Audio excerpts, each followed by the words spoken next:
ছোটবেলায় একটা ছড়া পড়তাম, তোমাদের মনে আছে? কাউয়া ধান খাইলো রে, খাওয়ার বেলা আছে মানুষ, কাজের বেলা নাই। কথাটা কিন্তু একদম ঠিক। আপনি 5 বা 10 কেজি মাংস এনে আপনার আত্মীয় স্বজনকে পেট ভরে খাওয়ান, দেখবেন আপনার সম্মানও বাড়বে, আবার আপনার সুনামও করবে।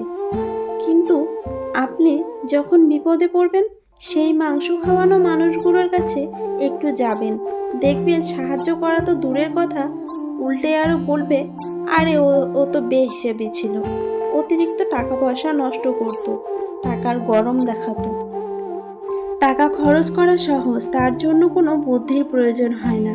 কিন্তু একটা একটা করে টাকা জমিয়ে সঞ্চয় করা অনেক কঠিন, তার জন্য অনেক কষ্ট আর ধৈর্য ধরতে হয়। তাই অন্যকে বেশি না খাইয়ে বা ফালতু লোক দেখানো জিনিস না কিনে নিজের জন্য অল্প অল্প করে সঞ্চয় করতে শিখুন। আজকে যদি আপনি টাকাকে বাঁচান, কাল আপনাকে টাকা বাঁচাবে। যাই হোক, আজকে রান্না করেছি ঝিঙ্গে আলু দিয়ে মাছ আর পাট শাক ভাজি। আজ এই পর্যন্তই, সবাই ভালো থেকো।